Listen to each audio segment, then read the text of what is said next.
origins of the war. The origins are in impressment. The origins are also in frustration with the Non-Intercourse Acts and our response, the Embargo Acts and our response to English seizures of trade goods. You also have a series of Western legislators in new Western territories, places like Kentucky, Tennessee, Ohio, in the Michigan territory, that are frustrated with what they see is the British actively aiding the Indians of the Northwest Territory in the Western region, supplying them with weapons, supplies, ammunition, all in an effort to forestall or slow down American settlement of the Old Northwest and the western frontier to the Mississippi River in general. This group of individuals, the so-called war hawks, represent a new and emergent generation in American policy. You're going to see them play lots of roles in Get a 5 for lessons 16 through 25, the second wave. Who are they? They're voices like Henry Clay of Kentucky, John Calhoun of South Carolina. And they're advocating for and pushing for war with Britain. They have aspirations to say, not only will we deal with the British insults to our honor, while we're at it, we'll clean out British support for the Native Americans in the Old Northwest, and we won't stop there. From there, we're going to go and actually evict the British from Canada and turn Canada into American sovereign soil as well. So they have big sort of aspirations, territorial aspirations of their own for what the United States ought to do. The leader of the Northwest Indians, who attempt to stop all land sales in the Northwest Territory, is a fellow named Tecumseh. You can see him on your charting list here. The war hawks see Tecumseh and the Native Americans he's trying to organize as their sworn enemy. And ultimately in 1813, Tecumseh is killed, not the Battle of Tippecanoe, Battle of Tippecanoe, which is going to take place in modern-day Indiana, near where Purdue University is. But he's going to get killed later on in the Battle of the Thames up near the Michigan territory. And with his death, the last charismatic leader of any Native American tribes in this area, these confederations will fall apart. The brief unity he was able to put together, not as strong even as the old Iroquois Confederacy of upstate New York, of the 5 or 6 tribes that united for it, but still it was the last kind of unity on this side of the Mississippi after what we'd seen our earlier Get a 5 lessons about the Battle of Fallen Timbers and the Treaty of Greenville. The last organized resistance will end with that. And of course, the British are no longer going to be in a position after this war to aid the Native Americans in any way.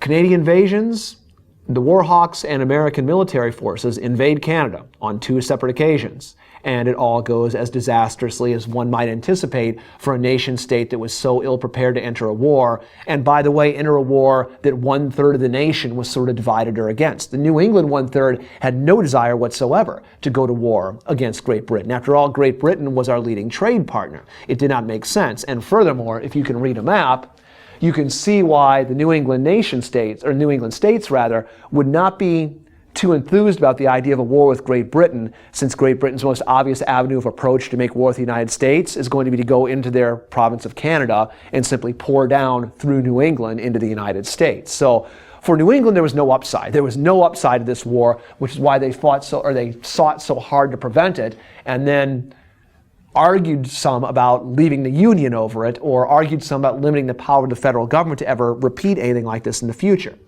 In terms of naval engagements, the United States was much more effective in terms of harassing British shipping, harassing British trade, at the same time that Britain is fighting this massive struggle against the European continent, which is all under Napoleon's control.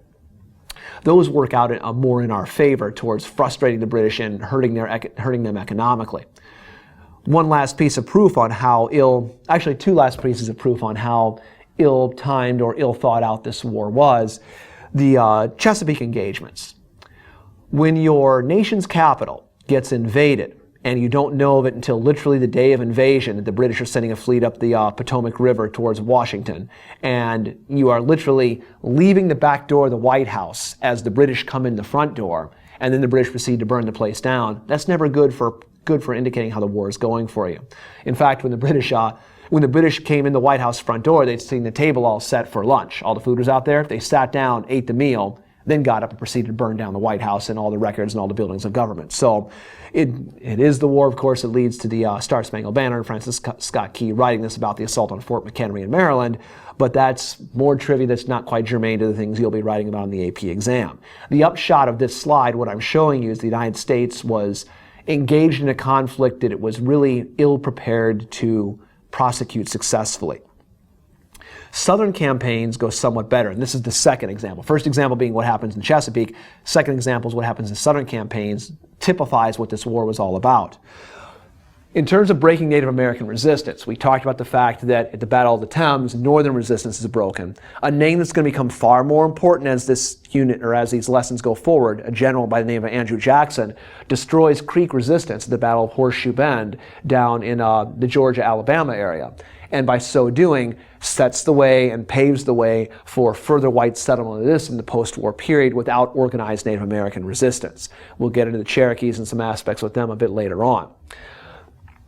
Jackson's largest victory, though, winds up taking place in New Orleans, where he takes on a superior British force from behind defensive positions, and in his struggles in the Battle of New Orleans, loses about 13 to 15 men as casualties killed in action, while the British lose over 2,000, including their commanding general. However, this stupendous victory took place about 6 weeks after the treaty ending the war had already been signed. That's my second example for you of how this war worked out for the U.S. The most stupendous and one-sided, lopsided success we had in this war played no bearing whatsoever into the peace negotiations because they'd been settled a month and a half earlier. So in many ways symbols up the futility of this war, as you can see in many ways by the terms of the peace treaty and the war's consequences. The Treaty of Ghent, signed in Ghent, Belgium, called for status quo ante bellum, which is Latin for current condition prior to the war. So as you look at what we're talking about here, this means the mutual restoration of all conquests. Whatever any side gained in the war, they had to give back. It made no mention of impressment, and it made no mention of any of the other issues on trade policy which led the United States into the war. It simply called for, let's put things back to where they were just before the war.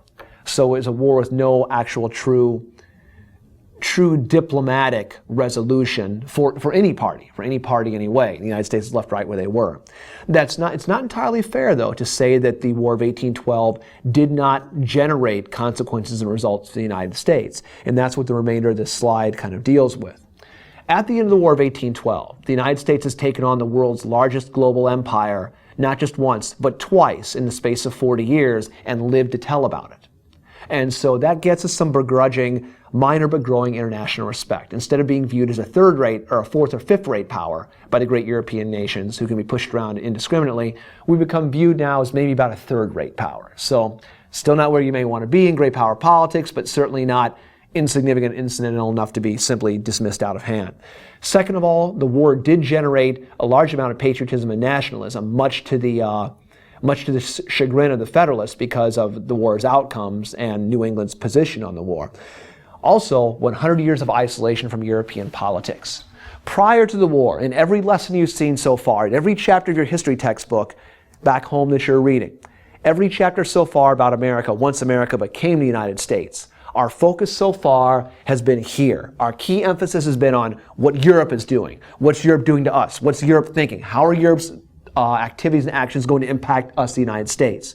Post-war, this is a significant pivot. Post-war, American focus is westward. It becomes now not about this continent, but about this continent, about the absorption, the digestion, the annexation, the development internally of the vast amounts of territory we have here, free of British encroachment from the north, and largely free of that, and free of French encroachment because we bought Louisiana about a decade earlier.